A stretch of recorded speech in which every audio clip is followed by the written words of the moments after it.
I am going to, just for shits and giggles, play the theme song over the speakers here. I'll be shitting and giggling the whole time. I'll check on that. 1 sec. Okay. All right. I'm going to pipe it in over my speakers. Hurry up. I'm shitting and I'm giggling right now. Pipe it in. Already? 7825, code 6, 105 North Avenue, 52. Prepare to be fucked by the long dick of the law.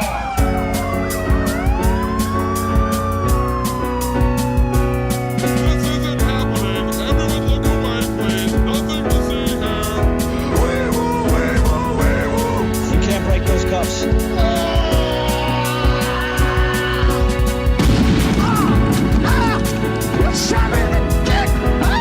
Take him away, Ty.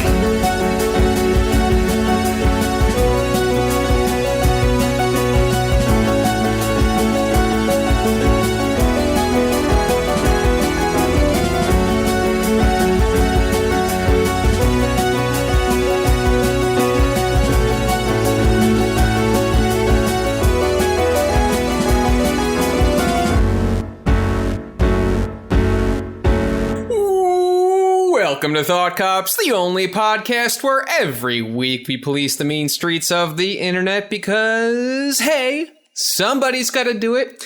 And then we let you be the judge, the jury, and the executioner too in the court of public opinion. Coming to you live from Neo Chicago, I'm Officer Kevin. And I'm Officer Grant. What's up? It's another day, another dollar. Let's give a quick thank you to our guests from last week, Ari Grab and Asterios Kokonos. Thank you, boys. That was either one of the best or one of the worst episodes of Thought Cops. That was a hellish nightmare to record and to edit. There were so many technical problems, and yet I think it might be one of my favorites. Yeah, think of all the laughs and friends we made along the way. Fair. And let's give a warm welcome to our guest this week. This is a brand new guest to the Thought Cops family, to the Thought Cops canon, to the Thought Cops lore. We have Sarah Black. What's up, Sarah? Hi, thanks for having me. How's it going? Pretty good. All things considered. Yeah, all things considered. Feeling like I'm ready to just go hog wild. Just judging the shit out of these situations and people. Absolutely. Yeah. Situations and people, watch the fuck out. Yeah, I'm coming for you. Yeah, we're all on the beat here. Sarah, you are a part of the a part of the Chicago comedy scene, and obviously, as we've talked with a few other comedians locally recently, kind of hard to get up on stage and do anything these days. So. In the meantime, you have also been podcasting for a while. That's been, hopefully for you as it has been for me, keeping you somewhat sane. Yeah, for sure. Yeah, I do a podcast called Please Save Me. It is a fake recap podcast for a television show called Chicago Heroes. It doesn't exist, but it's like an amalgamation of, those Chicago Med, Chicago PD, all of that. And my co-host Ben Flores and I do a recap every week, or sometimes every 2 weeks, every 3 weeks, whatever we're feeling, about this wonderful television's #1 show, Chicago Heroes. Yeah, they just really keep cranking those out.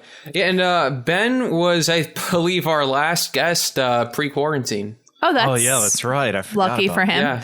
He was actually the last person to be in my apartment before quarantine, besides myself. So he's kind of a curse, I think.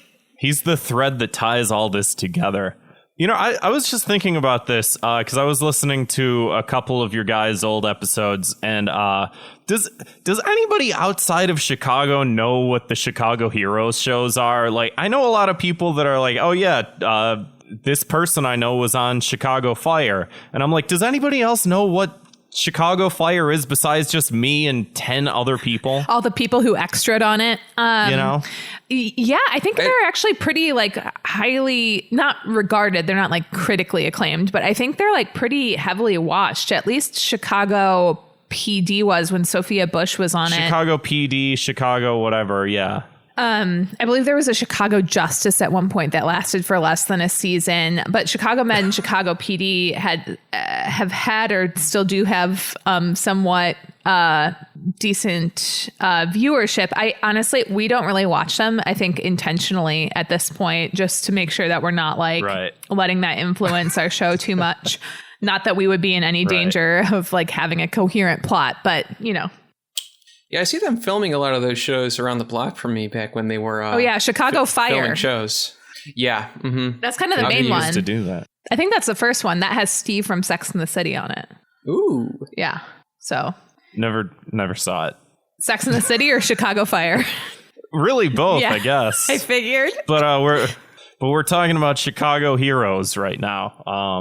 Everybody's seen that one. Everybody. it's Television's America's number one show. That's right. Yeah. That's right. Top of the Nielsen ratings. Yeah, every day, every year. Yeah, you got to tune your box to the network that Chicago Heroes plays on. Yeah, my favorite network, of course, Yes. that one. Yes, can't name it for legal reasons, but Right. for Chicago legal reasons. I remember, I don't know what time is anymore, but back in June, y'all had basically the same issue I think we had regarding doing a show that was police adjacent, which is police were no longer in vogue, and you guys did an Police episode were on so in what was vogue it? before. Yeah, right. People were really honestly. All of a sudden it became They really fell from their pedestal. What happened back then?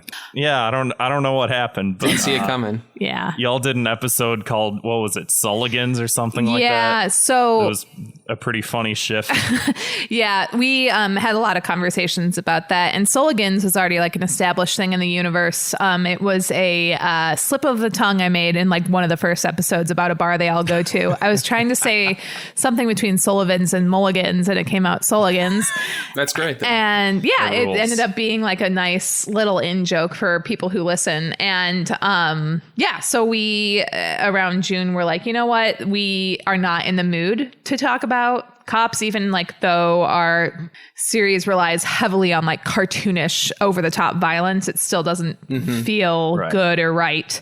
And so we sort of pivoted and did a spin-off for a couple episodes. It was really fun, but we were also like, we missed the old thing. And so we have just sort of made some both conscious and subconscious changes to how we approach the cop thing from here on out. And I think they were conscious decisions about how we approached it from the beginning, because we are both police abolitionists. So yeah. Right. Yeah. And that's what any network would do too. So it's right in line with, Yeah, exactly. Yeah. Let's get along here to some show news of our own. We've mentioned this the last few episodes. Twitch.tv/ThoughtCops. We are doing streams regularly now. Every Tuesday night and Sunday night from 7 p.m. to 9 p.m. CST. Like I said, if you live somewhere else, do the math. I'm not going to do it for you. Figure it out. Come hang out. We'll have guests on remotely, play through some games, do some tier rankings, and basically whatever other random crap we can think of. Sounds exciting. It is. Where can I find that again? I believe it's twitch.tv/ThoughtCops. I'm downloading Wow, Twitch right now. I'll check that out. And we have a brand new episode of Fire Bros coming very soon. Grant and I reviewed Donnie Darko, Tim and Eric's $1 billion movie, Shin Godzilla, and another one. God This damn is the it. second time this has happened. I told myself... You know what? It doesn't even matter. Just patreon.com/thoughtcops. Just go there and listen to it when it comes out. Should be out soon. Speaking of things that are out soon, I also just... As of this recording, I haven't done it yet, but, if you're listening to this on Tuesday or Monday, whenever we release it, a new re-educationing video will be out. I am talking about the very sensitive, controversial subject of Gamergate, and I give it a nice breakdown so that people at home can understand exactly what Gamergate is and the effects that it's had on society and politics and gaming's journalism at large. It's very thorough. And we also have a couple new products in our Teespring store. That's teespring.com/stores/thoughtcops. As I mentioned last time, we have the good old-fashioned values t-shirt, which is Grant and I hilarious, sort of Seth MacFarlane Family Guy art disgusting. style. And we have a new mug. It says on it, "Shh, let people enjoy things." Ugh. If y'all remember that old famous comic strip. I saw someone use it yesterday, like unironically. Ugh. Sorry if I'm overstepping by talking during your promotional time. No. I mean, I love the context. Some people may not know, but it's one of the worst things that's ever existed. Yes. Yeah. One of the worst pieces of content. Yeah. Can I explain where I saw it? Because I think it's quite funny. Please, yeah. So I don't know if you saw this yesterday, but Miles Klee, who is a writer for The Mel, I believe, kind of a extremely online guy, wrote this thing about Sarah Cooper, who, if you don't know, is the woman who does the like lip syncs to Trump things. Do you know what I'm talking about? God. Yeah, I know what you're talking about. So and I do not feel as strongly as about her as a lot of left Twitter does, which is like, she sucks, it's not funny, whatever. Right. I sort of can't bring myself to have an opinion about her because I don't think what she does is like remotely in the vein of what I consider comedy to be. But so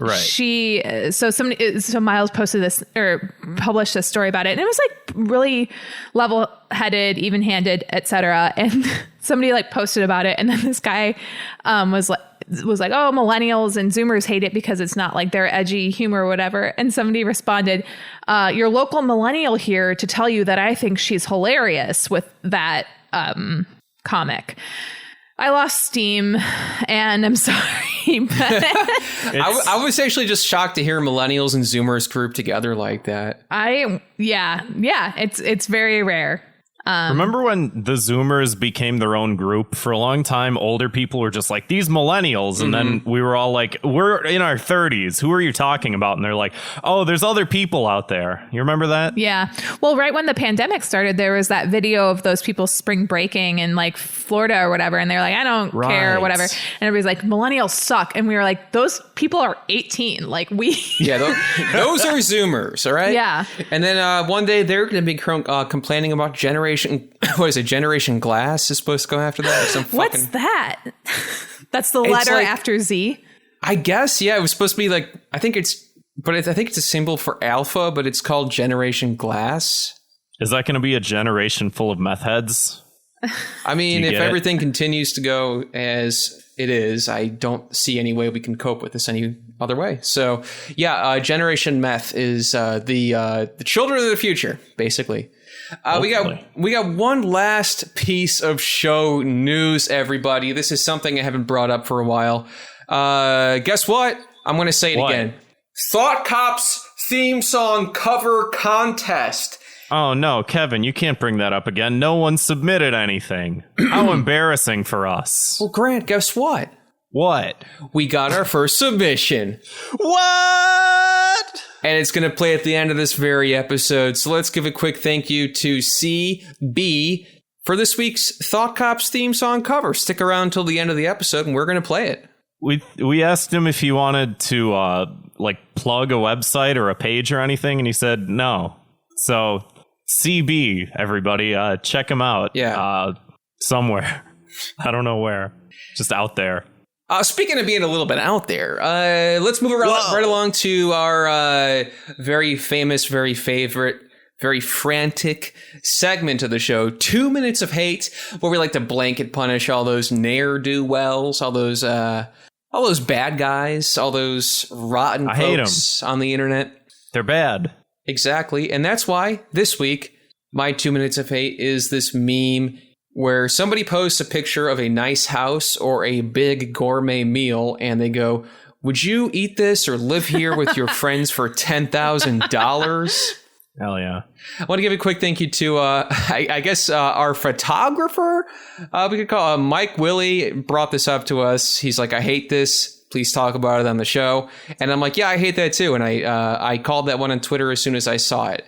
So this started off with people were doing it in sincerity at one point. Like there was people posting a picture of like like a triple decker pizza or something where it's like, would you and your friends eat this for $10,000? And it's like, yeah, Honey, I would Or eat that even for better. free. exactly. Yeah. I mean, if you're supplying, I'll eat it. Yeah. Or people that were like, tag 10 of your friends that you would want. And like, so it'd be just like everyone tagging each other and you would see it everywhere. And I feel like it's just like some shitty metrics thing that people are running to like sell merchandise Right. like we are. Yeah. And people have sort of taken this and run with it, but they're pretty much doing the exact same thing where it's just like the one I saw today was this big, beautiful, sort of Frank Lloyd Wright looking house. And it was like, would you live here with your friends for $10,000? Like it's like a haunted house that their uncle left to them. Frank Lloyd Wright houses, actually, the ones in the suburbs are not that expensive because you kind of have to take on being like the caretaker of what is ultimately like a tourist destination. That's true. I grew up right by one. Oh, yeah. Are you from Oak Park? Batavia. Oh, okay, cool. Yeah. Yeah. So there's like one on the market right now that's like really reasonable. And I was joking around being like, oh, I should buy that. But then, yeah, you can't change anything about the house. You can't update anything. And then you have people constantly wanting to be in your house. So I wouldn't do it for $10,000. Yeah, that's a good point, Grant. Why wouldn't you just say no? Yeah. This is my house now. Maybe they haven't thought of that. Yeah, I'm the captain of this house now. I'm the owner now. So, yeah, to punish these folks, I think I'm just going to, like I said earlier, you inherited your uncle's mansion on a spooky hill with bats flying out of it. And you actually don't get anything. You got to stay there for free. You get to bring your friends with, but you got to stay there for free. And you get to own the place afterwards, but the condition is you have to spend 3 nights there. Oh, that sounds simple. And you get there, and of course, there's a guy in a werewolf mask and all that kind of crazy stuff. Yeah, it's horrifying. It's a whole thing. So, yeah. Imagine the property tax alone on a place like that. Mm-hmm. That's the real horror story. So Sarah, did you have anything bugging you? Anything you want to get off your chest? I know we've been spending a lot of time on the internet during this quarantine, for better or for worse. Yeah. I have been thinking about a lot of things a lot. And one of the things that I noticed recently that's really kind of grinding my gears is is the normalize X sort of format of normalize very what seems to be common behavior. So like normalize apologizing when you're wrong. Yes. You know, normalize listening to your friends when they speak and not sharing your own anecdote. Or like the opposite, which is denormalize being a piece of shit or whatever. And it's like, okay.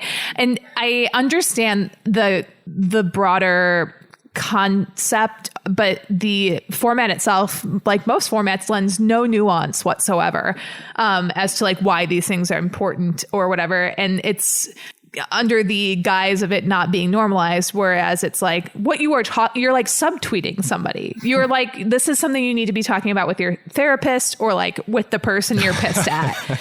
And so yeah, it really frustrates me. I'm sure you guys have seen these, right? Like I'm not alone. Okay. Yeah. I actually, Nima in the chat here, at ILL Wildcat on Twitter, he said, he just put up something on Twitter, normalize going beyond the normalized meme and move those ideas into everyday language and discussion. Yeah. It's like, yes, that's exactly what it is. Thank you for somebody succinctly putting my gripe into a very easily digestible thought. Nima just wanted to plug his Twitter, and you just platformed him. This is the problem with this podcast nowadays. And then you had a tweet here as well. Normalize the abnormal. Normalize being a little twisted, a little messed up. Normalize not giving a shit what anyone thinks of you. Normalize cheesiness. Normalize heat. Normalize value. Normalize the new fiery Doritos Locos half-pound grilled burrito supreme only at Taco Bell. Which actually, that may be getting taken off the menu, so... That's... Yeah, bye-bye. Shit, I lost my thought. The pacing of that tweet has the same pacing of the introduction to the movie, what is it? Train Watchers? Train Spotters. Oh, yeah. Where he's like, choose life, choose this, choose that. Yeah. Oh, I've never seen it. But thank you. It's basically the whole movie. Nice. Yeah, no, it really fucking pisses me off because it's just, it's exactly Nima, what you sent, which is just like, have the actual conversation about what you mean and like be a little bit more specific about like the situation that you want to apply this to. Because a lot of the times too, like these things can't be broadly applied. Anyway, I would like to punish people who use this to, everything they do becomes normal. Nothing they do hasn't been said or done before, and not a single person finds anything that they do remarkable. And that may already be the case, but it will hereby forever be the case. Exactly.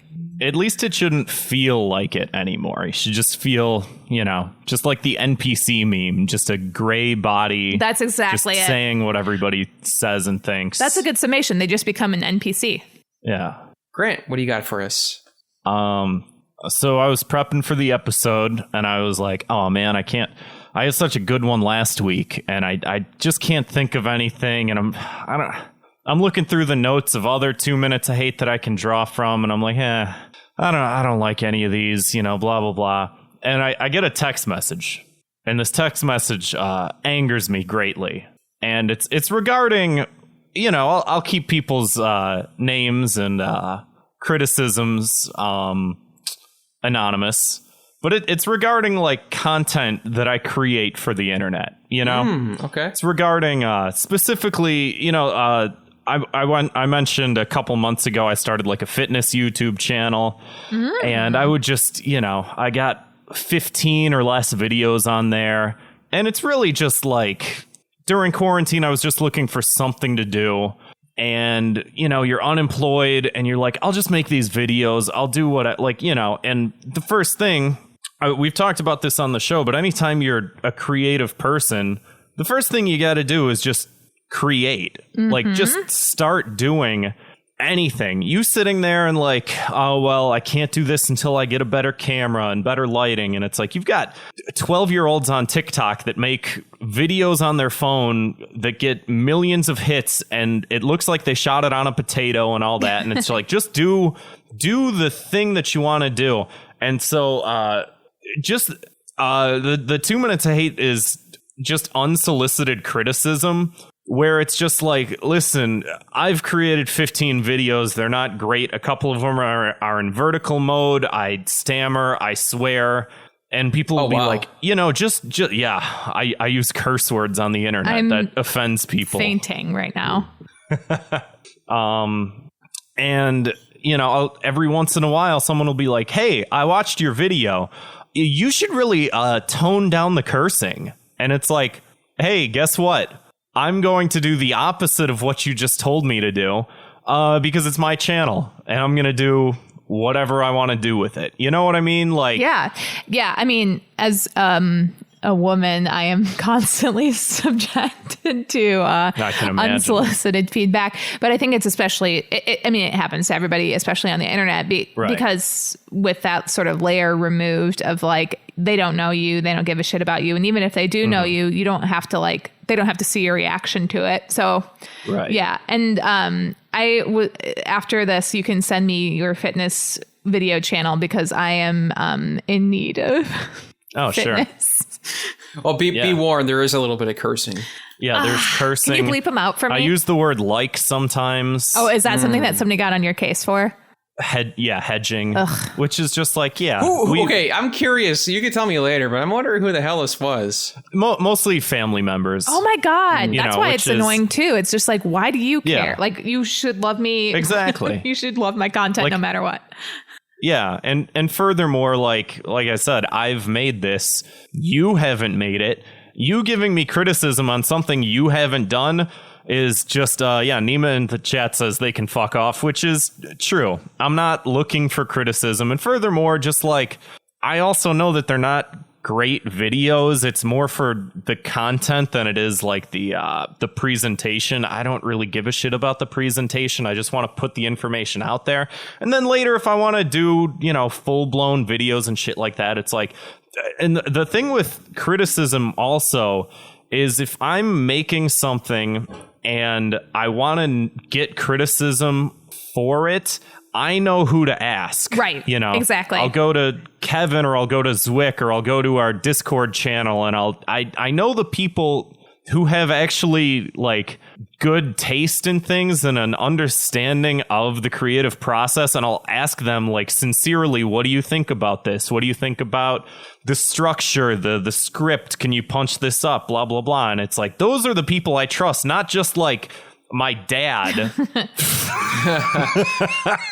Never done a creative thing in his fucking life. Yeah, exactly. I'm just kidding. I don't know your dad. You only created me, and I'm fucking stupid. So, you know, top that. No, you're totally right. That's really frustrating. I just wish he would have swore less when he made you. Where do you think I get it from? Anyway, yeah, so my punishment for my dad is I don't answer your text messages anymore. He's gonna. Yeah, Kesha in the chat says, parents, the ultimate content creators. Yeah. Next to God. So let's move right along to the old meat and potatoes of the show. If you haven't listened to Thought Cops before, every week we investigate the internet's outrage-inducing news stories, and then we sentence each perpetrator to a cruel and unusual punishment. Speaking of leftist infighting, Oh my God. Sarah mentioned like 10 minutes ago. Y'all ever eat a Lunchable before? Absolutely. Quite often, in fact. Just a quick aside. Kevin, you and Nico were doing a Twitch stream, and you were like ranking different fruits. Yeah. And your response to every fruit is like, I've never had dragon fruit, but I've had the dragon fruit Capri Sun. Yeah, I realized like half of the fruits I've only like experienced through Capri Sun pouches. Yeah. Huh. I didn't know that. I thought there was only one flavor of Capri Sun. Oh, they got dragon fruit. They got lychee berry. They got all kinds of good stuff. So they and still it make turns them? you into a. I don't know. I mean, I had them when I was like younger. Oh, you weren't like, I just recently must. sampled the new dragon fruit. Yeah, no, they're not. I try to stay away from that stuff these days. Kevin's 30 years old drinking Capri Suns. I mean, Well, I drink them so I can like turn into that like Silver Surfer looking guy. I didn't know if that was part of the whole fitness thing. So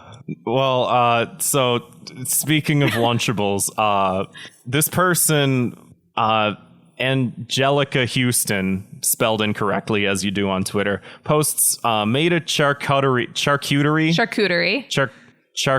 board for lunch, and it's a regular. It's like adult Lunchables, you know, and That's a good way to put it.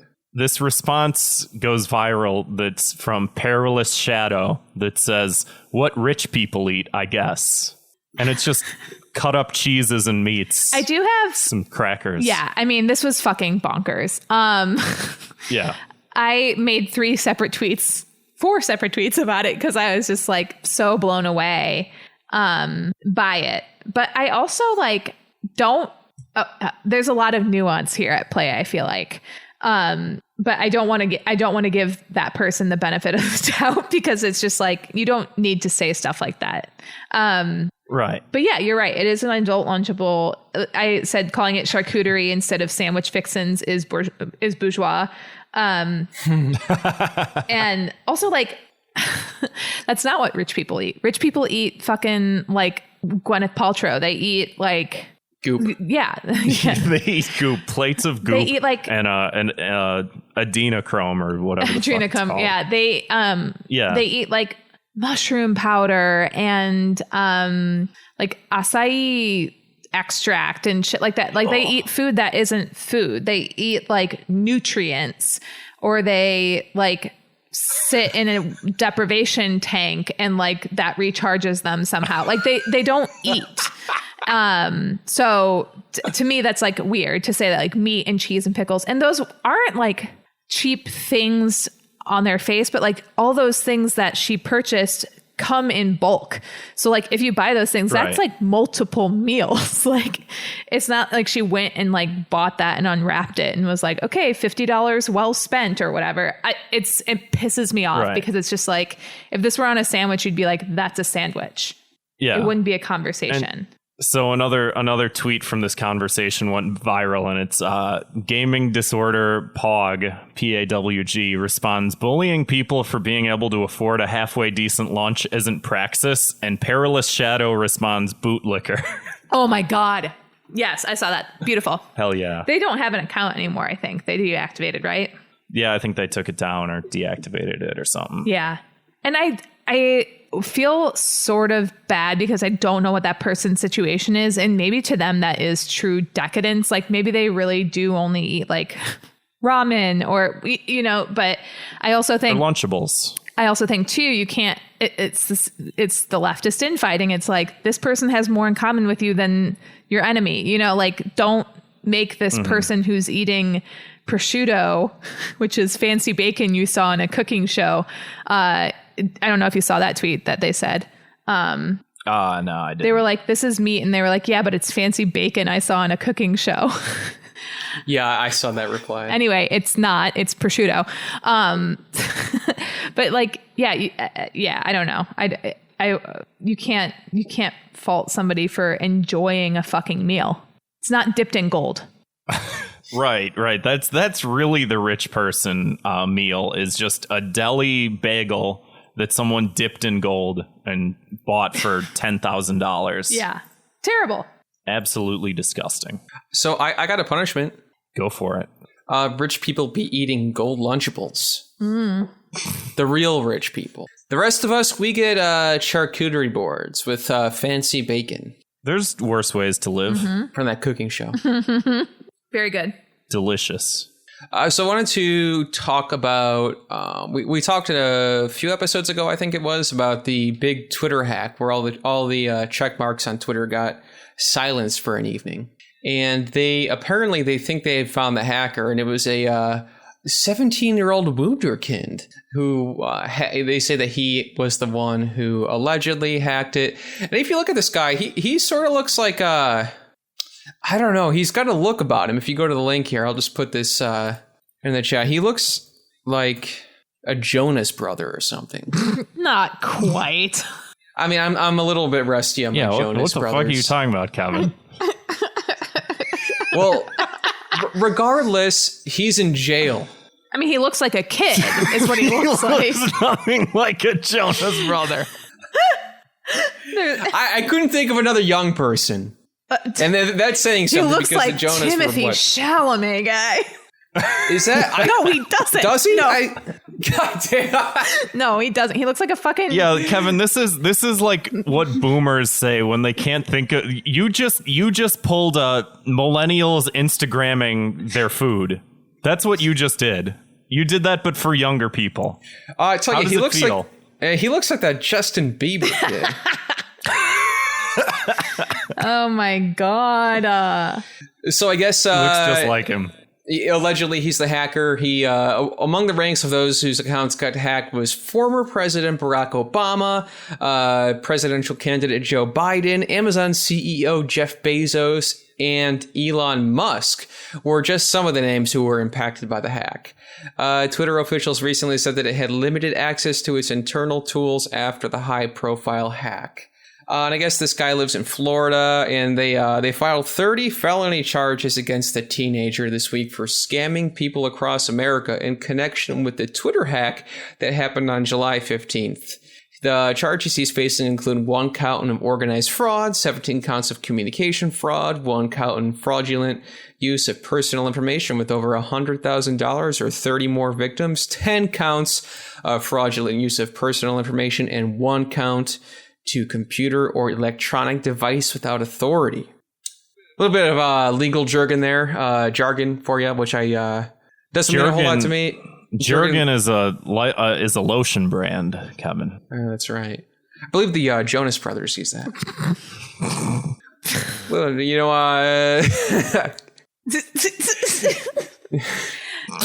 So you know how like Florida man is like a meme? Yeah. yes. This is Florida young man. It's Florida boy. Florida boy. Is he Yeah. Oh yeah, Tampa teen. Oh, there we go. Yeah, Florida man and Tampa teen, sort of like a Batman and Robin situation. Florida man's getting bit in the balls by an alligator, and the Tampa teen, he's staying away from the bath salts and becoming a well-educated computer hacker. So I guess apparently I also read here that Donald Trump's Twitter account actually has some sort of additional security pushes on it. So they assured us that Donald Trump's Twitter account could not be hacked, but I guess anybody else's can. So I wonder what his extra protections are. He's got the Apple two-factor authentication. It's a 6-digit password instead of 4. He's got his phone number connected to it. It's like Obama just didn't get the text with a 6-digit code. I'm trying to think of a way to slip in a joke about he put 2 condoms on and just nothing's coming to mind. It's not good. So let's punish the Tampa teen. I think he deserves a medal. Actually, I got a good one. And this, I guess it's not really a punishment necessarily, but I think that they should reboot Freakazoid and have this guy be the new character, the new Freakazoid. Nice. For those who don't remember Freakazoid, maybe for those of you who are growing up listening to the Jonas Brothers, Freakazoid was a 90s cartoon. This teenager, Dexter Douglas, was a computer geek, and he got sucked into the computer and he became Freakazoid, and he would kind of be silly and stuff. Yeah, his whole thing was kind of being silly and stuff. And he's blue. It's sort of, It's a little wacky. Yeah, I don't really remember much about him. He's silly. I'll tell you that much. That's right. Speaking of old 90s cartoons, did y'all see that Ren and Stimpy is coming back? Yeah, I did. Yep. I did. Did y'all watch Ren and Stimpy? I guess I always had mixed feelings on it. I loved it. So I grew up in a household where we weren't really allowed to watch a ton of TV, and we weren't allowed to watch anything that was considered like raunchy or, gauche, I guess. And so that meant I have not seen the Simpsons episode until like this past year. Oh, wow. And like, anyway, Ren and Stimpy was the thing that like my older brother and I would try to like sneak and watch when our parents weren't around. So I have like an affinity for it just from that. Like, it's like the junk food sort of like sneaking behind the parents' back thing. But I obviously the creator of it is a fucking pedophile, so can't really hold on to a lot of that affinity. And I guess what they're saying, he's not involved. It's going to be on Comedy Central. Right. I don't know exactly how this is working. And he's not going to profit off of it, which I guess is good. Right. With him being a pedophile and all. Do you guys know like some of the stuff that he did? I didn't look into the specifics. So I read about it a while ago and forgot it on purpose. Yeah, it sucks because I mean this is the same way that predator situations work a lot of the time, where like he had like young women writing to him who like loved Ren and Stimpy and were like also interested in like becoming animators or illustrators in the future, and he'd be like, oh, let me take you under my wing, and they're like 15-year-old girls. It's not good. So I'm glad, regardless of how I feel about the reboot, which is ambivalent, it's good that he is not in any way attached to or profiting off of it. Right. Unless there's a lot to say about it, I do have a punishment. I also have a punishment. Wait, who are we punishing? The situation. It's a great question. Okay, sorry if I'm derailing the premise here. That's always a very good poorly question. planned. Yeah. I hate we get to the punishment part. We're like, oh boy. Anyway. We got a wheel just in case we can't think up good punishments. So I'm gonna take a crack at it before Grant here. I say they should bring it back and call it Ren and Stimpy: The Return, and have David Lynch direct it, since John K's not involved. That's perfectly acceptable and in line with my punishment, which was going to be just Cal Arts it.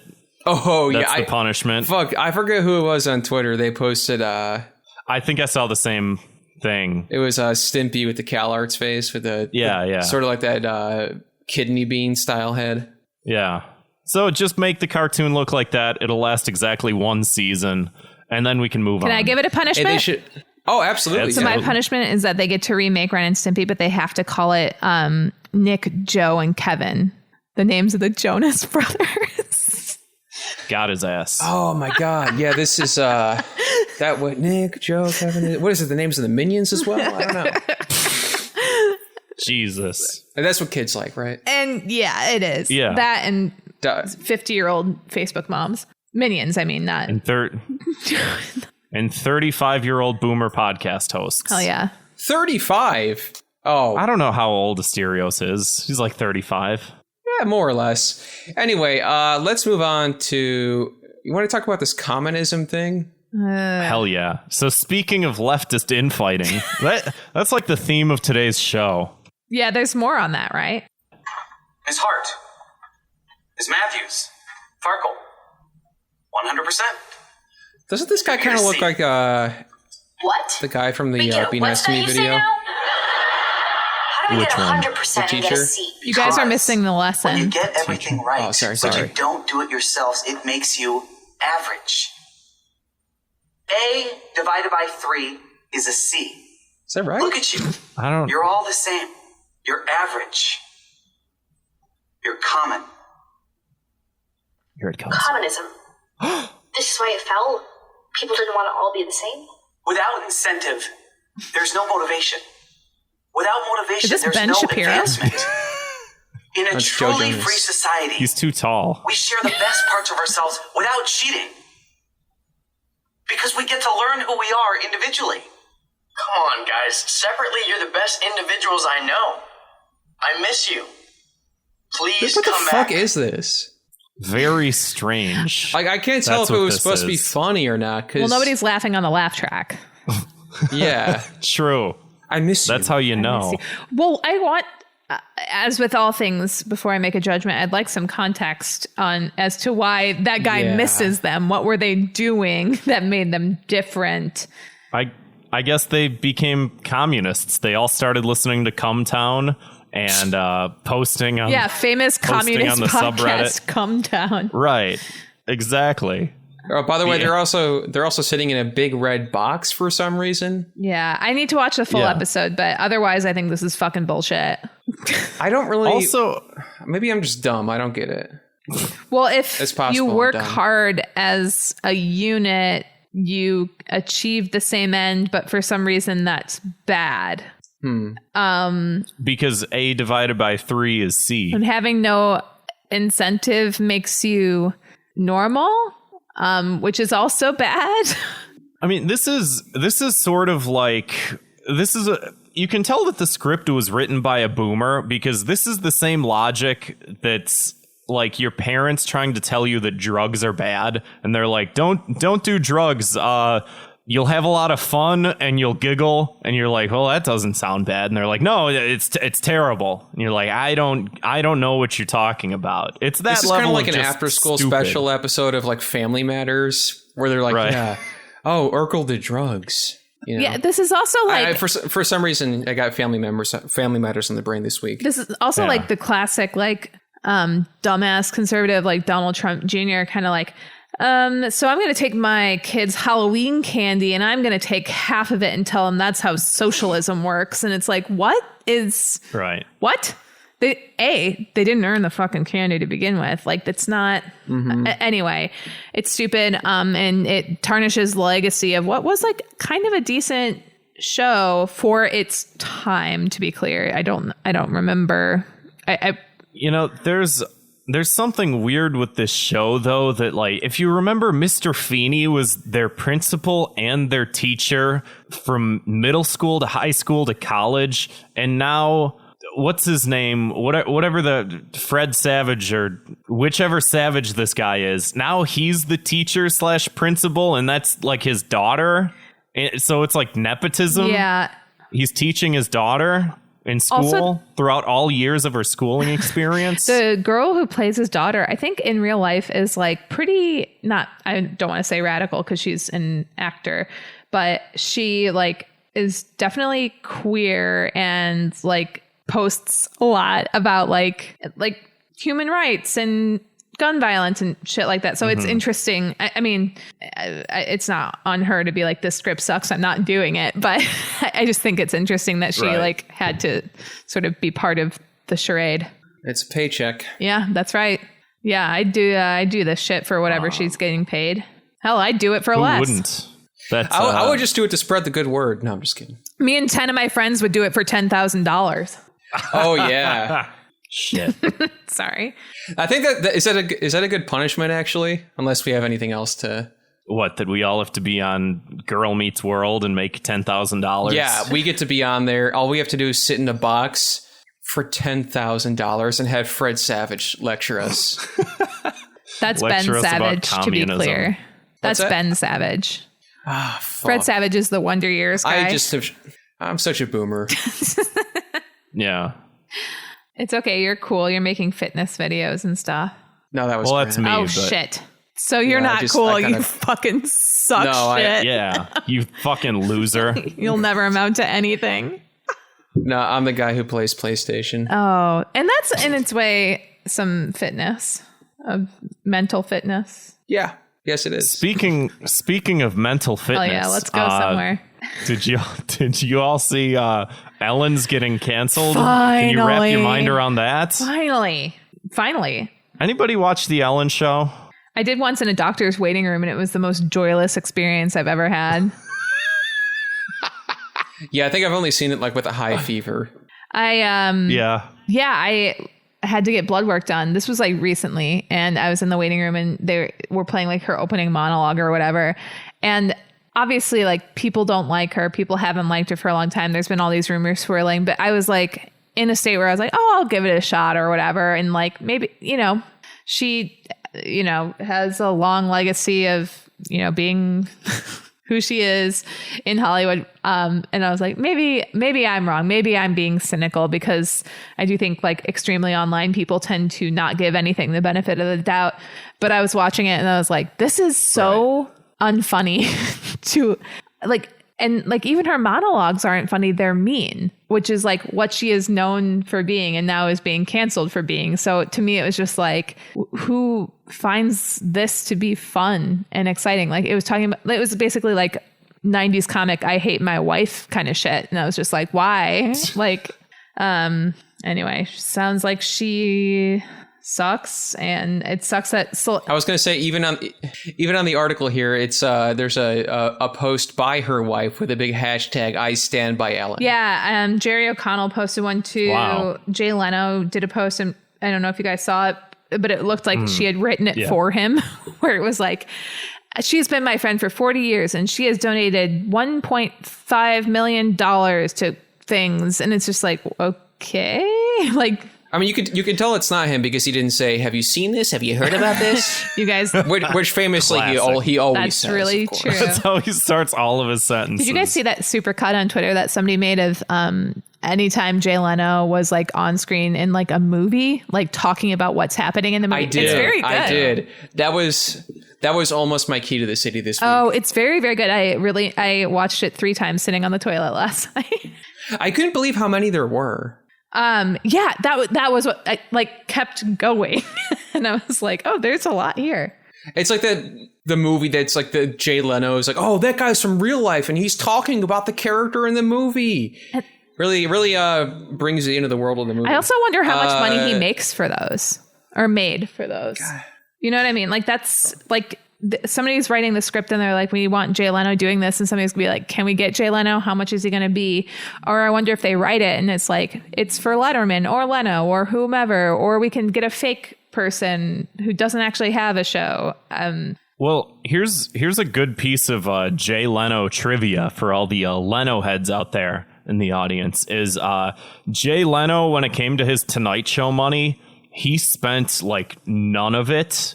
He like after he would do the Tonight Show, he'd just go around to like open mics and do stand up and like just make money off shows and then just live off of the money that he made doing stand up, which is why you always saw him wearing like the same like denim shirt. Is because he only had one shirt. And so all of the Tonight Show money, I think he just funneled into his garage so that he could one day start a TV show called Jay Leno's Garage. where he has all those cars. Comedians in cars getting coffee. Right. It's all tied together. I always forget he was like a stand-up. Like, I assume he just came out of the womb and was like doing a shitty talk show. He was sort of born for it. He just, I don't know. Speaking to people who weren't born to entertain anyone, Ellen. So yeah, I see the Jay Leno post here. It says, I don't discard a 40-year friendship on hearsay. The Ellen I know has raised over $125 million for charity and has always been a kind and decent person. I fully support her. Jay Leno. Yeah, he said his own name at the end of the tweet. Yeah, so he signed it. I am sorry I said it was like $1.5 million when it was $125 million. That was unfair. But also, it's not hearsay. It's her employees and like people who worked for her coming forward and saying this was like a horrible, toxic environment. Like, it's not hearsay. It's like the people who spent more time with her than he ever did. But I feel like this is one of those things too. And I don't want to equate it to Harvey Weinstein in any way in terms of like the gravity of what they've done. But it's also one of those things where it's like been an open secret for so long that it's just like, why now? Like, and you know why now is because she was like treating her employees poorly at the beginning of the pandemic, all this stuff. But it's also just like, how did this not happen before? Like, if she's been such an asshole all this time, like, why did it take this long? I think part of the reason, and this is why, 1 week in the Discord, we spent like days on end talking about the positives and the negatives of cancel culture, quote unquote. And like, there's some good, there's some bad, there's some things to sort of suss out. It's not what everybody says that it is, but in some ways it is, and somewhat blah, blah, blah. And we talked for like fucking just everybody chiming in with their opinions on everything. And I do think that it's sort of like the pervasiveness of like, yeah, some people are getting a little bit more held to account. Like, sometimes it's taken overboard, sometimes it's utilized correctly or incorrectly. But I think the fact that it's like, oh, well, yeah, Harvey Weinstein was an open secret for a long time and he got away with it until he didn't. And now it's like, well, who else can not get away with it, you know, sort of thing. Totally. Just on the topic of cancel culture, I think like in this case, it is a good thing. Somebody's being held accountable for actions that they have made no effort to fix, that have been brought to their attention, that they've made no effort to fix, that people have known forever. She's an adult woman who's like succeeded in Hollywood for a very long time with this kind of behavior. I think this is good. An example of where this goes wrong is, do you know Maddie Ziegler? She's like a dancer. She's in a bunch of Sia music videos. She was originally on like Dance Moms or something like that. She's like in her late teens now, or maybe early 20s. But she's like still very successful. She like judged So You Think You Can Dance, things like that. She's like very specific in that world. But she had to apologize the other day for some videos that she did when she was 9 years old, where she was like making fun of some accents. I assume just like non-white accents. And she like had to put out this full statement being like, I was 9 years old. I'm so ashamed. Like, these are not decisions I would make today. Like, I was very ignorant and insensitive. And it's like, yeah, she was fucking 9 years old. Like, I like, what do you want people to say, you know?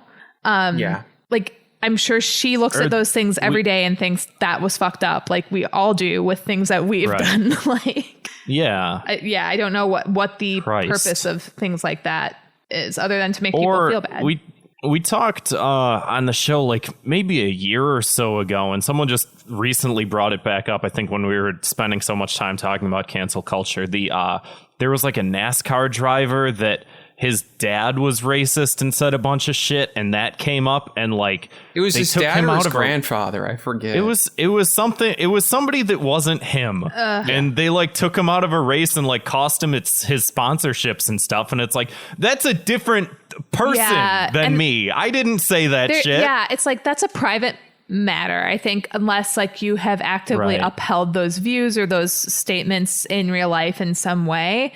But like, to me, it's just like, there is a little bit of intuition here, I think, too. Like, people who are called out for behavior and immediately show remorse and are like, I totally fucked up, and then sort of like disappear for a little bit. try to work on themselves for a little Right. bit. Like that to me is always like a good sign. But people who are held accountable and then say this is cancel culture, and here in the Chicago Tribune on the new page in which I write my opinion column are all the reasons I'm being canceled. It's like, well, we can't trust that person knows what cancel culture really is. I'm talking about John Cass, if that's not clear, the opinion writer for the Chicago Tribune. He wasn't the one who did the IO piece, was he? No. I think that's a freelancer. No, John Cass. That guy ruled, by the way. I'm big fan of his work. What a dork. Yeah. Yeah.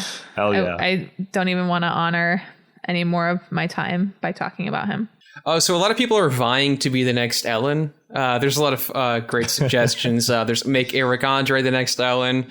Somebody said make Space Ghost the next Ellen. Oh, I like that. Somebody said just play old afternoon cartoons because be a whole lot better than any of this fucking Hollywood circle jerk. Holly Weird. Right. Yeah, you could say that again. Holly Weird. Thank you. There we go. So, yeah, I mean, there's a lot of great choices. I mean, obviously, there doesn't need to be another talk show in 2020, especially since they're all shot from their houses now. I also had a tweet about this. I probably have a tweet about everything we're talking about, unfortunately. But I said I don't think Nathan Fielder should take over for Ellen, as some people have been suggesting. But I do want to see like his business plans and ideas to solve the show's business problem. Yes, that would be good. I think that's a good punishment too. Oh yeah, I Nathan think so, Fielder too. comes in and fixes the Ellen show. Yeah. Yeah. And then like Ellen, who knows that he's doing a bit, but can't do anything about it and like tries to play like she's in on the bit. We just see her gradually just like mentally corrode trying to deal with this guy. So you said you verbally abused your employees? Yes, I did say that, Nathan. I did say that. So Why what? did you- What? Why did you do that? Because they were. I don't know. Okay. What do you want? Anyway, that was a fun little sketch between me. I that was love good. improv. I miss improv. Thank you. Yes, and Get it all right here. this show is all the improv that I ever need to do. Yeah, it's probably all anybody should be doing too. Grant, did you want to do one more, or are we good to move on? I don't know. People were arguing about whether or not 2 + 2 = 5 online, and I don't really care about it. Yeah, me neither. Me either. 2 + 2 = 4. Great. Gang, rise up. Yeah. Hell yeah. So yeah, let's move on. Let's do our keys to the city this week. Something nice, something cool, something swell. My key to the city this week, this is kind of corny, but I have been doing a quote unquote gratitude list every morning. And, Are you in therapy? Yes. That's great. Okay, great. I just not as like a diss or anything, but I just assumed that was like, that's where that was born from, because I have been tasked with doing these before, and they're very helpful. And I was like, I figured some people would know where that was from, and I'm like, I was like, why not pass along the good word? Because, to be honest, I think it actually has been a bit helpful for me, and it's very simple. Just wake up and write down 5 things that make you happy every day. It doesn't matter how specific. You can write down 5 things every week. After that first week or second week or whatever, you can repeat them every week. And I think it's just kind of fun to be as weirdly specific and just kind of like, because things are so negative right now. I mean, anyone who listens to the show in the past several months has noticed Grant and I's psyche's rapidly deteriorating, and I'm trying to stop that by maintaining a little gratitude list every morning. So, and I'm doing the opposite. I'm fully embracing it. I want to see how deep the spiral goes. Hey, I'm not going to stop you. It's great content for the show. Don't get me wrong. It is. That's why I'm doing it for our show that gets listened to by less than 500 people every week. Geez, so let's not reveal that information. Depending on the episode, average. That's about, a lot more than mine. I wanted to ask if you don't mind sharing one thing from the gratitude list publicly, if you are comfortable doing so. But I also wanted to just say I think that it's great, especially in times like this, not only when there's not a lot to feel happy for, but also when we are caught up in the minutia of every day feeling the exact fucking same. It is hard to pinpoint like what is good and what is like, just stasis. Yeah. So I think it's really good outside of times like these, but I think it's also particularly good in times like these to be very, to your point, specific about like, oh, this one thing, this one day, like genuinely tickled me or made me happy or whatever. Mm-hmm. Anyway, if you wouldn't mind sharing one of those things, I would love to hear it. Oh, God, I think I had burritos on mine this morning. That's great. Something like that. That goes to show, though, that these things don't have to be like people. I had a hard time at the beginning because I was like, oh, I should be grateful for like, being well respected at my job or whatever. And it's like, no, some days all that I can think of that was good was like the thing I ate or the beer I drank or whatever. Right. And it's like, it's important to be informed, but like, holy fuck, it's a lot of bad news out there. And I would say, yeah, don't just turn off the news. Don't completely unplug, but do pace yourself and do focus on what makes you happy. However much that is for you, just keep reminding yourself. That's right. And listen, hey, if you want to write thought cops on your list, so let me stop you. I'm sure somebody out there does. Even like, yeah, I'm sure somebody out there, this brings them a lot of joy and like gives them a break from the reality. I know podcasts have done that for me. So I wouldn't say that as a joke. You might very well be on somebody's gratitude list. Yeah. Hey, just a little bit of a more vulnerability. I've wrote the people who listen to Thought Cops every week. That's amazing. Because it's like, for real though, it's like it's something I think about every day. The fact that like anyone cares about this thing we do every week, and just the people who've been involved, the people who listen, the people in the Discord, the people who leave voicemails. I don't know. It's really awesome. And it's I'm like I don't know what I'd do without it. So yeah. I'm happy. That's how I feel about our podcast as well. Like anytime somebody tweets at me with like an inside joke from the show or like says they're listening to it and tags it like Twitter for our podcast, I'm just like, I cannot fucking believe that like somebody other than me and Ben pays attention to this thing, because it feels so specific to the two of us that I cannot believe that like somebody wants in on that. And I'm sure that's similar to how you guys feel of just like, this is something that feels so close to like you and who you are and like your point of view and your sensibility, that it's the fact that other people want to be part of it is just so special. Yeah. I also want to shout out, I know some people who listen have also kindly sent me some DMs being like, hey, I think things are rough, yada, yada, yada. But, good on you for doing the podcast. I really like it. We've been listening for a long time and hope you're doing well. And it's like people I've never even talked to before. So it's just like, oh, thank you. You've been getting those messages. How come I'm not getting those messages? How come nobody relates to me? People always reach out to Ben instead of me, so I get it. At least someone check on Grant. Yeah. Everybody needs to be checked in on from time to time. Yeah. Nobody check in on me. I'm fine. I don't want to. Sounds like somebody who's not fine. This is the problem. This is the issue. You're a bit of an open book on the show. Yeah, more or less. Sleep Science in the chat says, "Hey Grant." Hey. What do you want? So Sarah, something nice, something cool you got for us this week? Key to the city? Sure, yeah. It's funny because I was just talking about me and Ben and our relationship, and this already feels very self-serving, but it's not, because it's about him and not me. But he had a series of tweets yesterday that lifted audio and video from Future Island's Letterman appearance. Oh, hell yeah. And he was like using the lyrics, like the first one was when... I know when I say that McDonald's fries are my favorite, even though I know that Arby's are superior in every way, but I like McDonald's because it's familiar to me or whatever. He wrote it much more succinctly. And it was like the part of the song where it's like, people change, but some people never do. And then it turned into him like lifting other parts. It was just like very funny. And also taking what is a very iconic music moment that feels like not everybody knows about it, but a lot of people do know about it. It's just like that perfect like kind of thing, like where it hits just the right chord with a lot of people. And I was in the middle of a really shitty work day and I saw that, and it just brought me so much joy. And then I watched the full clip of their performance and it brought tears to my eyes. It was just like, it's a good performance. It's a classic. Yeah, it's perfect. He created a new type of posting, the Future Island posting. Yeah, exactly. Nobody's done it before. I don't think He's so. A pioneer. Yeah, I mean, and I'm constantly inspired by him and his comedic prowess and his mind. So I think anytime I'm like surprised by him, as like somebody who I work with on comedy constantly, is always just like very pleasant anyway. But this was he's funny, really. He's brilliant. Yeah. Limited breadsticks.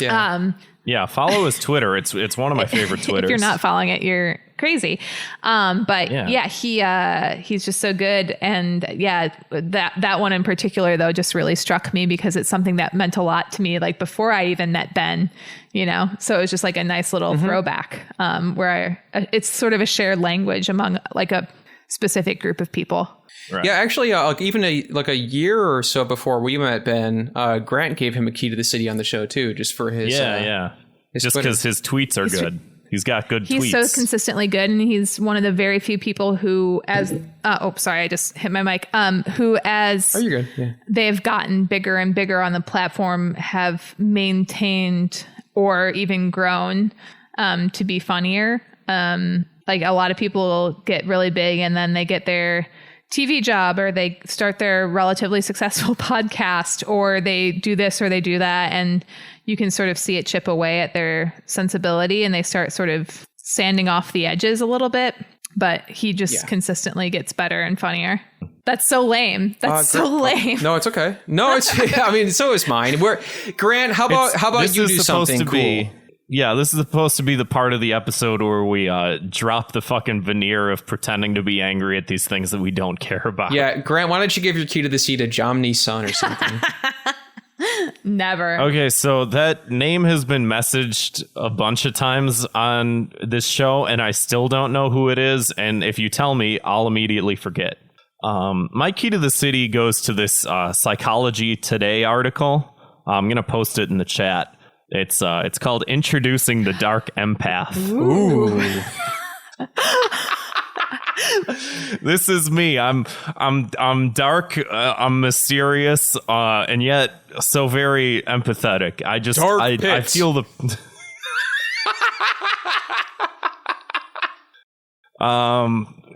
this is who I am now. New research identifies people high in both empathy and darkness. This is me. This is this is in Psychology Today. This is official. This is real. And this is me. This is exactly me. I can have my dark, somber moments, but yet at the same time, I'm a big softie, but I hide that in a veneer of darkness. And I just would like to thank the brilliant minds at Psychology Today for pointing out how interesting of a person I am. I just want to let you know, the article does list narcissistic personality disorder as a dark trait. Yeah, whatever. Oh, shit. All right, just let you know. This is interesting. I want to read the whole thing. I don't argue that you are a dark empath. In fact, I, based on limited interaction, find it to be quite true. But this to me also reads very much like something people would start saying instead of being like, I'm a chaotic good. Right. Like you're all the cool things. I don't know. Or for whatever reason, I always see it's the thing that's like the person who's the profile of the INTJ. Yeah. It's like the same level of like, wow, you're so interesting based on one of 12 personality archetypes that I've decided exist. Yeah, exactly. Yeah. And people who are like, I'm chaotic good are always fucking lawful evil. So I don't want this to get co-opted. So if you're hearing it on the podcast, don't spread this very far. Just let it live here among people who can actually identify as such. Yeah, right. Or people who ironically will identify as anything. Yeah. I'm a gamer, by the way. So let's move on to our Thought Cops word of the week. This week's word of the week is woke fishing. This is guys on dating apps who pretend to be progressive. Isn't that all of them? More or less. So it's a lot of people who I see people post screenshots and all this of guys who are like woke AF, feminist at heart, yada yada yada, and it just sucks that it's like nowadays those are actually red flags. Yeah. There's just too many negative examples to not be cautious, I suppose. Yeah. So, yeah, there's a word for that now. Woke fishing. What sucks about it is, at first I was like, oh, these are like conservatives, like Trump people who are pretending to be woke to like go on dates with women to do who knows what. But it's in fact a word for a far more pervasive thing, which is like just shitty guys wanting to get in good with women by pretending to be more feminist than they are, which is sad. Yeah, right. However, I also see this word, like many words, becoming weaponized in the same way that like gaslighting or whatever is, where somebody, a man does not behave in the way that you want him to, and then you call him a woke fish or something like that, Right. And it's like, well, no, this person is pretty, progressive and radical. They just don't align with the thing that you want them to. Mm-hmm. And I haven't seen this used in the wild yet, but I'm sure I will soon enough. Yeah, for sure. I have not seen it before, but when I saw it in the document, I was like, oh, I can very easily guess what that is. Yeah. Yep. It's weird. Doing this segment, I think the first time, Kevin, you were like, oh, we should do like a word of the week. I was like, yeah, whatever. I don't care. That. Yeah, I remember. But that. but there is a point where it's like, I feel like now we have like 9 words on the list and it's growing and it's growing. And it's like the amount of new terminology that's being created every day out of like these things that I think we all experience is starting to become more and more fascinating, because woke fish, like Sarah said, it's like you see it and you know what it is, and it's like, why, like this has never happened at this rate in any of history at all before, you know what I mean? Yeah, I just feel bad for my parents. It's just like, God, there's so much you just don't know. Yeah, for sure. Yeah, I think there's some of those tweets where it's just a bunch of jargon just thrown in, and you're just like, God, imagine showing this to someone like 5 years ago or 10 years ago. Yeah, but there's also this thing too of like media and certain subgroups of folks trying to make words happen that never catch on, like the stuff that we see and we're immediately like, no, we're not doing that. Yeah. Yeah, you can tell too. Yeah. And yeah, I would be interested to see if woke fishing gets embraced roundly by everybody, when it already seems like we understand what that means without a word for it. You know what the word is? This one might be dead in the water, but anyway. The phrase is male feminist. Any guy who says that, you're immediately like, nah, this guy is a misogynist. Right. Yeah. Or woke fish. So anyone listening, go ahead and use that, by the way. Let's get this God, what's the, I'm trying to think of the word, like when you, like you, remember initiate? No, like remember when like Johnny Depp brought those dogs to Australia and he got in trouble because they were like quarantine? They were not native to the population. Yeah, because he didn't put them through a quarantine period, which is what you have to do if you bring dogs to an island like that. Yeah. So let's just put these words out into the public without a quarantine. Oh, invasive? Is that invasive population? Something like that? Yeah, I think he's right. I forgot the question. It doesn't matter. Let's get right along here. Before we get to our last segment of the show, the voicemails, and then our listener cover of the theme song. Wow. Sarah, plug everything you got, your podcast, your Twitter, all that good social media. Cool, yeah. Good stuff. Make sure you listen to Please Save Me, which is the podcast with Ben, who I talked for like 5 minutes about, because I don't have a personality of my own anymore. Yeah, that's Please Save Me. It's available on Apple Podcasts. Give it a listen. And you'll love it. And then also my Twitter handle is Sabla, which is something I did to sort of not have my real name attached to it, even though my real photo is attached to it and everybody knows who I am. Yeah. But that is at SABLAAH. And my display name is I Hope This Is Satire, in case that pops up for you. Cool. Yeah, give her a follow. And the podcast is, where can our listeners find that? Where can they find Please Save Me? Anywhere podcasts are sold except for Spotify. All right, great. Oh, sorry, I had a brain fart here. Zwick cut this part out. It's always at the same spot every episode, like right in between. We have all this good momentum, No, you're right. and then it just sort of... Yeah, I don't know what it is. It's just like... It's right in between the plugs and the voicemails. You just... Yeah. You know, maybe it's because we don't... You know, the intro... We have an entire intro written out at the top of the page, but you just throw to voicemail, and you have to, like, remember what you say for the voicemails, and we don't have it written down. That I should write it down. Maybe writing it down would help. How about I'm going to write it down right now. I just noticed that because this has been like 6 episodes in a row. All right. Hey, Zwick, keep this in for a learning moment. Right. He needs to know his shame. And without further ado, let's listen to those voicemails.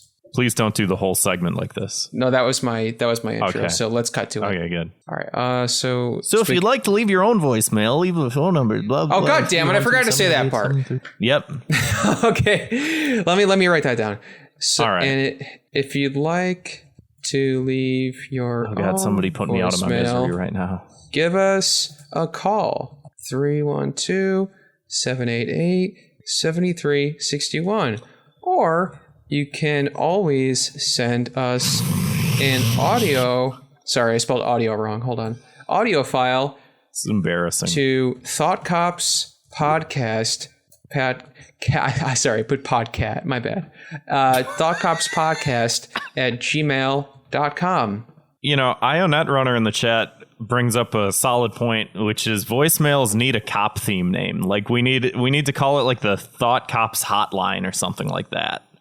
Just some kind of hotline. The crime line, or I hate to say the thought crime line because that's a little too, but you know what I mean. I like hotline. That reminds me of hotlines. Yeah, that's a syllogism, but yeah. Fellas, I need all men of the world to stop sexually harassing Abigail Shapiro, aka Classical Abby. Please, it's really weird. Yes, she looks exactly like Ben Shapiro, and yes, she has big fucking mommy milkies. But no, I'm sick of seeing everyone saying weird sex shit to her. Please, go to church. I swear to God, if I have to see her singing opera on Twitter one more time, I'm going to lose it.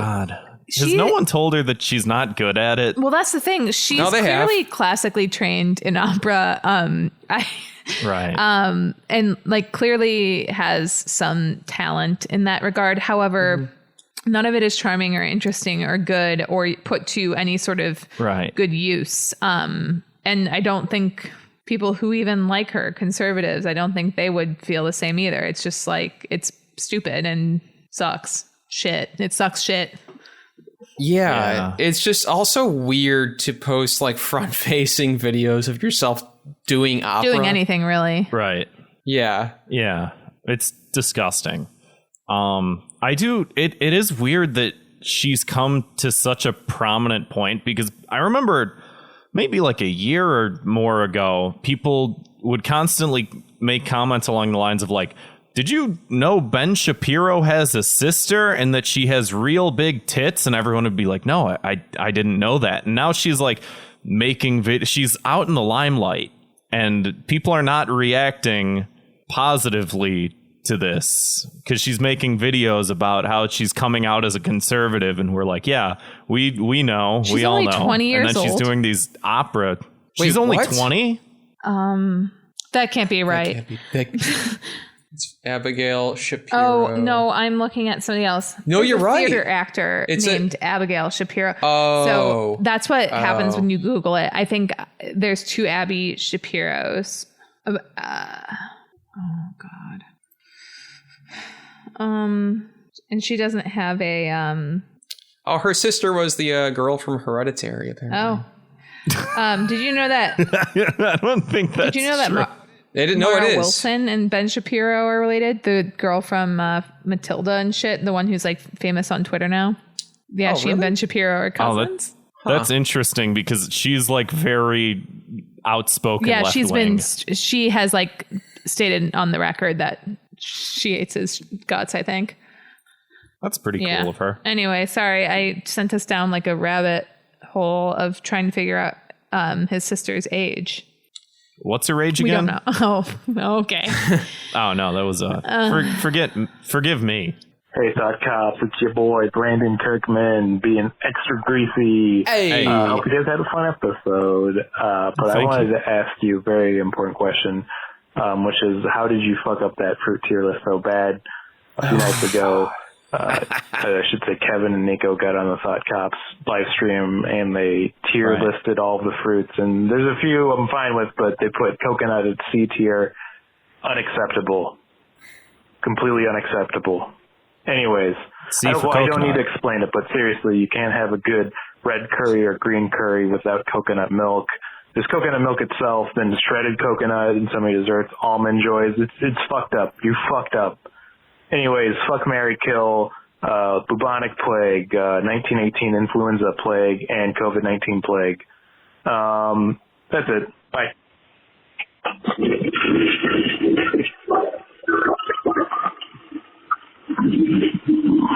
Okay, so what do you say? Fuck, marry, kill, COVID, the bubonic plague, and what, the 1918 influenza? Yeah.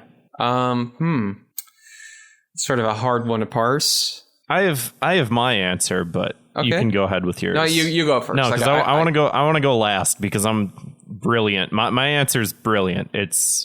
I got the best answer for this. Okay. Let's see. I don't know. I don't want to have sex with any of these things or marry them. Or I tell you, I want to kill COVID because it's here right now. All right, that's a good starting point.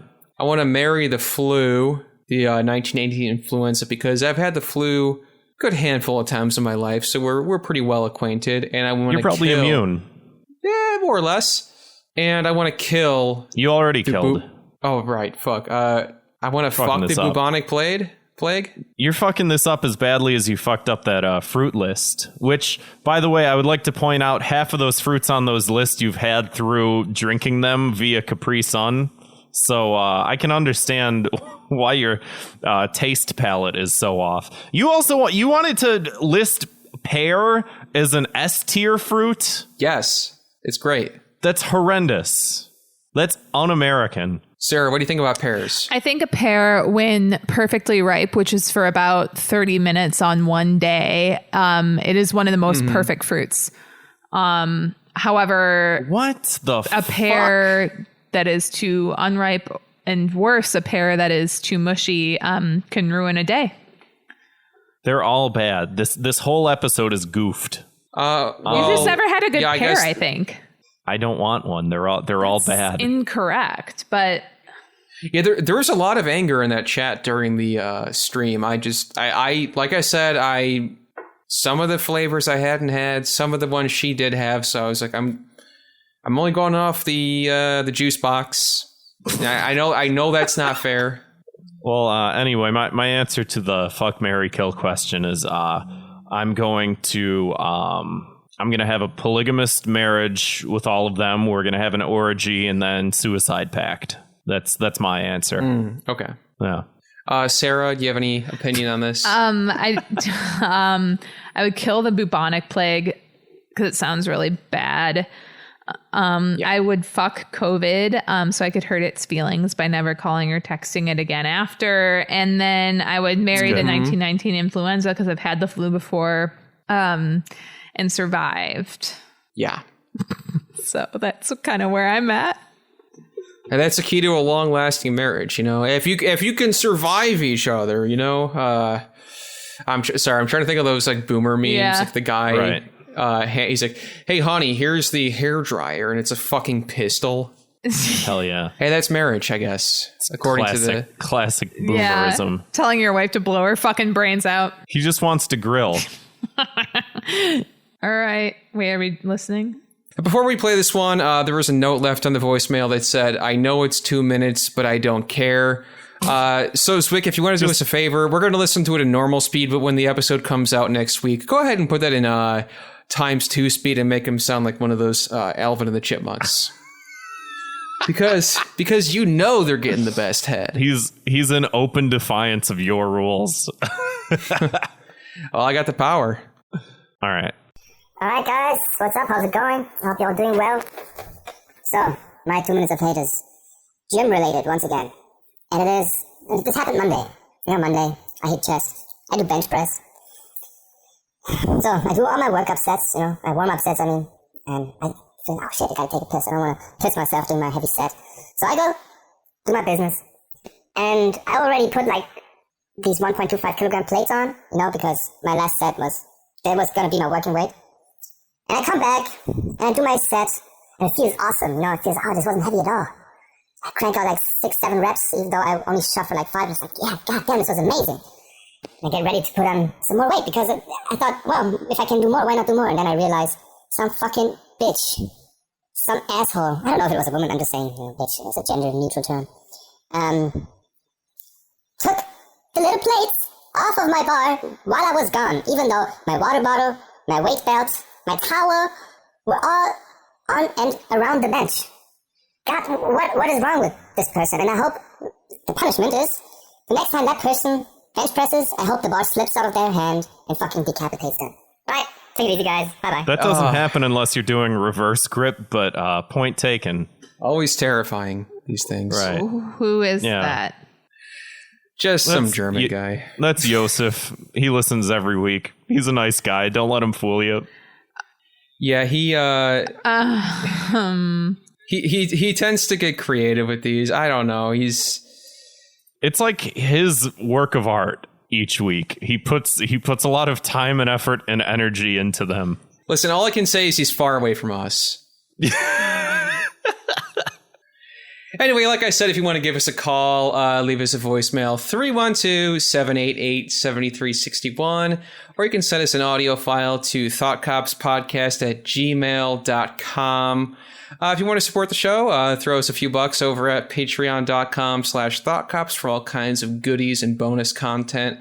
Sarah, thanks so much for coming on the show. Thank you for having me. This was a dream come true. Oh, thank you. And everybody, thanks for listening. I'll be scribbling you in my gratitude journal next week. Thanks. That's so nice. Appreciate that. So cute. Not you. Oh, shit.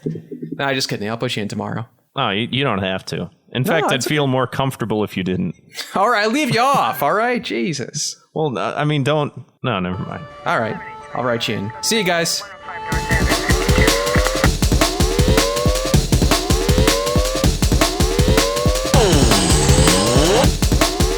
Prepare to be fucked by the long dick of the law. There's nothing to see here. You can't break those cuffs. You shot me in the dick! Make him away, Toy.